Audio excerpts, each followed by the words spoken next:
Today we're going to continue the series on the end time prophetic events that must be fulfilled before the Lord Jesus Christ returns. Currently we're discussing the return of the Jewish diaspora as one of the prophetic events that must be fulfilled before the Lord returns. We mentioned in the previous discussion, and in today's discussion we're going to continue around this particular topic, but we did mention in the previous discussion that roughly about 47% of the Jewish diaspora has been returned to Israel at this time, leaving another 53%, so roughly halfway there. So that particular prophetic event has not yet been fulfilled. It is in the process of being fulfilled. But in today's discussion and going forward in the next one, we're going to just look at scriptural accounts of God's promise that this event will take place and in fact must take place before the Lord returns. In the next session we'll discuss the historical accounts of how God has been bringing this to pass since the turn of the previous century, basically.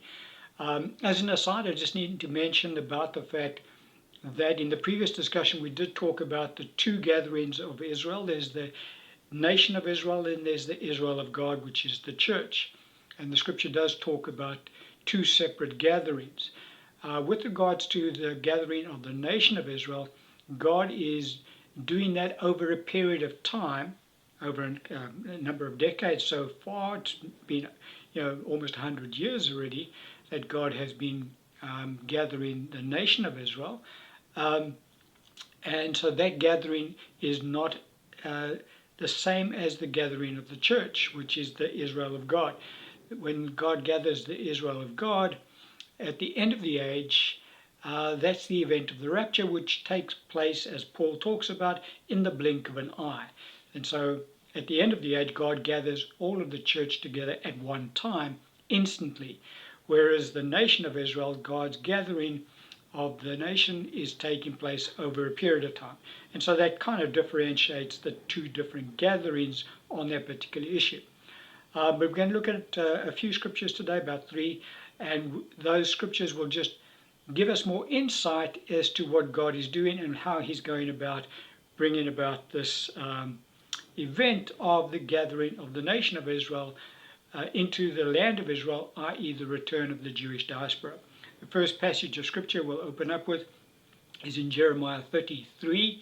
The scripture says, "For behold, the days are coming, says the Lord, that I will bring back from captivity my people Israel and Judah, says the Lord, and I will cause them to return to the land that I gave to their fathers, and they shall possess it." And so the Lord is very plain in this passage of scripture. He's referring to the whole nation of Israel. Some have misinterpreted this to say, well, God is talking about returning the Judeans from their Babylonian captivity back into Israel in 539 BC. That's not the case at all. God is speaking about, in this passage, Israel and Judah. And so he's talking about the whole nation of Israel being returned to the land that he had given to their fathers, talking about Abraham, Isaac, and Jacob. That's the land that was promised to the Jews, and God is saying, I will return them and they shall possess it. And so that's talking about this current age that we're seeing taking place of the return of the Jewish diaspora into the land of Israel. So we're seeing that prophetic event, which was delivered in roughly about 588 BC by the prophet Jeremiah.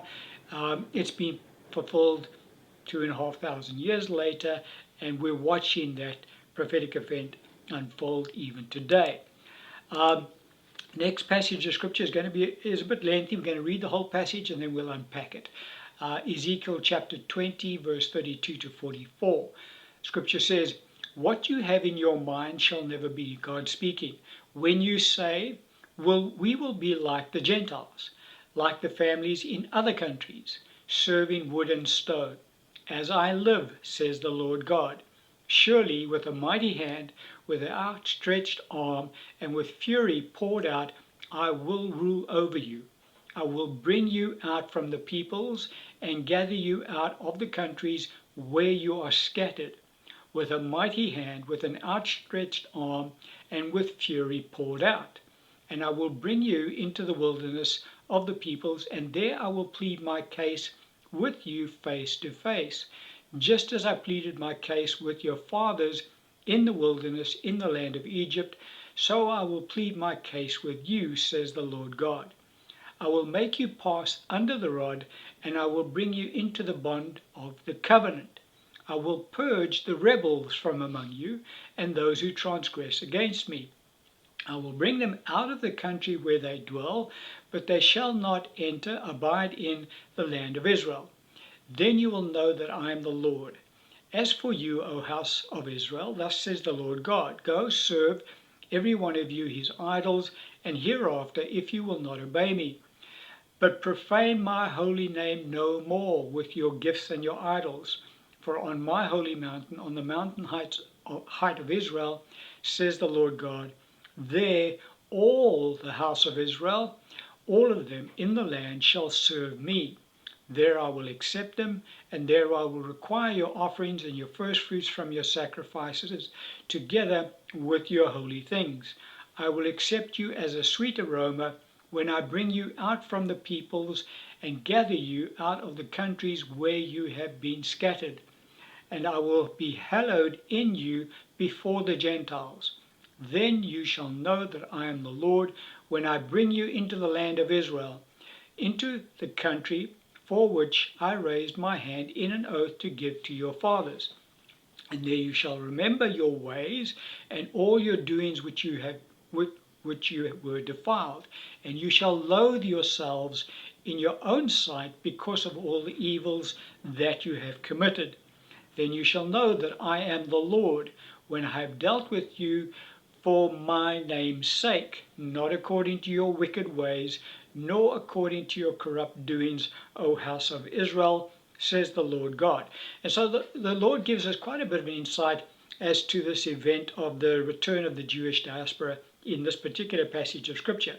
One of the first things we pick up in this passage is that the Jews are reluctant to return to the nation of Israel. We mentioned that in the land of Israel, sorry. We mentioned that in the previous section. And that's why he says, what you have in your mind will never be. You want to be like the Gentiles, like the other countries. You want to serve wood and stone. He says, it's not going to happen. As I live, says the Lord God, surely with a mighty hand, outstretched arm, and fury poured out, I will rule over you. And then he goes on to say, I will bring you out from the peoples and gather you out of the countries where you are scattered. How? With a mighty hand, with an outstretched arm, and with fury poured out. And so God gives us a bit of a heads up as to how he's going to go about bringing the Jews back into the land of Israel. Because don't forget, we're saying the majority of them don't want to go. They're very comfortable where they are. They like the nations they live in. Think about the Jews living in the States, for argument's sake. They're living very comfortable lives. They don't want to move to Israel. Israel is a bit of a weird place to go for a Jew at the moment because, there's just so much conflict and turmoil there. They don't want to leave their comfortable lifestyle to go live in that place. And so what's God going to do? He's going to bring them out with fury poured out, mighty hand, outstretched arm. And so God's going to force them out. Now, when we go into the next session, we'll actually see that's exactly what has been transpiring over the last number of decades. God has been forcing the Jews back into the land of Israel. And so that's what God said he would do, and that's what history is showing us God is in fact doing.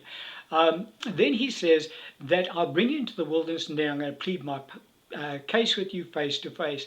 There's going to come a time, once God has brought all of the Jews into the land of Israel, only once all of that is done, will then God then confront the nation of Israel, and we will see a repentance in that nation.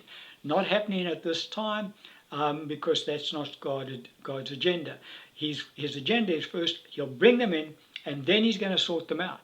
But before that, he's not going to sort them out.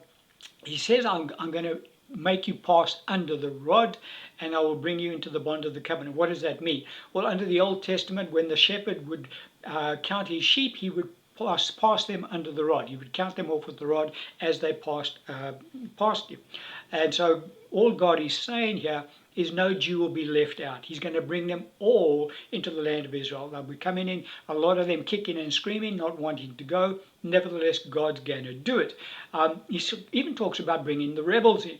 He says, let me just get that passage of scripture. I will bring them out of the country where they dwell, but they shall, I will purge the rebels from among you and those who transgress against me. I will bring them out of the country where they dwell, but they shall not abide in the land of Israel.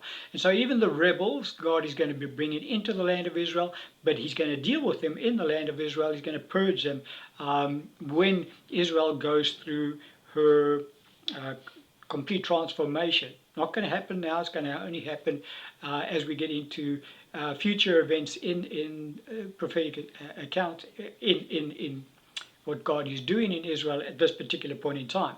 And he says, and you will remember your ways, and you will loathe yourselves in your own sight because of all the evils that you've committed. And so, people trying to kind of puff up the Jewish nation, that they are God's divine people and God's chosen people, and they view themselves in that light. They view themselves as being superior to everybody else on the earth because they are God's chosen people. And in a way, that's correct. However, they're actually quite a wicked bunch. God says, you are a wicked bunch, and when I deal with you, you will eventually loathe yourselves because you'll recognize just how wicked and evil a nation you have been. They haven't got to that place yet. That will come out in the future. Now, God also says something very specific here. He says, I'm not doing this for you guys. He says, when I've dealt with you for my name's sake, not according to your wicked ways. And so God's saying, you don't deserve any of this. The reason I'm bringing you back into the land of Israel is because of my name's sake. I put my word out. I'm the one who prophesied that I will do this, and I'm going to do it because I always bring my word to pass. You guys don't deserve it. Nevertheless, I'm going to do it because I am God. So that's kind of how God put it across to the Jewish nation in that passage of scripture. The next passage we'll look at, the last one we'll look at today, Ezekiel chapter 36, 16, 25. God again speaks along this same line. We'll read the passage and then we'll unpack it. Moreover, the word of the Lord came to me, saying, Son of man, when the house of Israel dwelt in their own land, they defiled it by their own ways and deeds. To me, their ways were like the uncleanness of a woman in her customary impurity. Therefore, I poured out my fury on them for the blood they had shed on the land, and for their idols with which they had defiled it. So I scattered them among the nations, and they were dispersed throughout the countries. I judged them according to their ways and their deeds. When they came to the nations, wherever they went, they profaned my holy name. When they said of them, These are the people of the Lord, and yet they had gone out of his land. But I had concern for my holy name, which the house of Israel had profaned among the nations wherever they went. Therefore, say to the house of Israel, Thus says the Lord God, I do not do this for your sake, O house of Israel, but for my holy name's sake, which you have profaned among the nations wherever you went. And I will sanctify my great name, which has been profaned among the nations, which you have profaned in their midst. And the nations shall know that I am the Lord, says the Lord God, when I am hallowed in you before their eyes. For I will take you from among the nations, gather you out of all countries, and bring you into your own land. Then I will sprinkle clean water on you, and you shall be clean. I will cleanse you from all your filthiness and from all your idols. So again, God gives us very specific information about this event of returning the Jewish diaspora to the land of Israel. God says right up front, guys, you messed up. You were really a wicked bunch. And thus I kicked you out of the land because you had really defiled my holy land. However, it didn't stop there. Wherever I sent you, you profaned my name everywhere in the world because everybody said, well, these are the people of God, and look how you behaved when you were in the world. And so the Jews, by and large, have not been a very good testimony for God. And he says, you blaspheme my name among the Gentiles.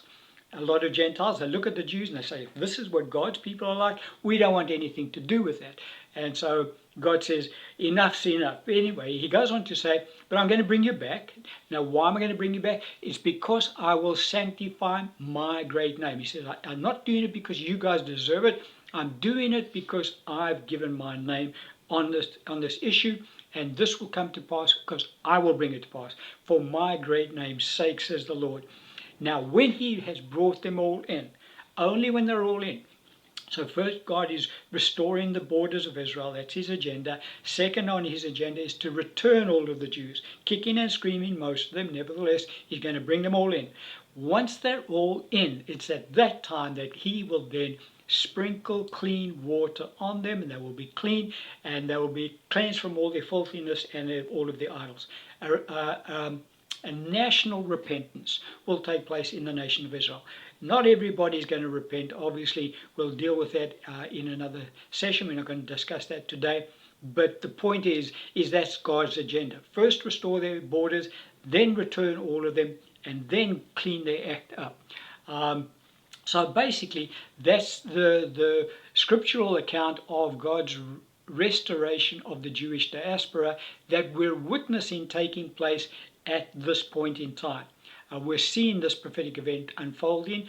It's not a very pleasant prophetic event to watch because we're watching how the Jews, in fact, do blaspheme the name of God. I mean, we're seeing what the Jews in Israel are currently doing.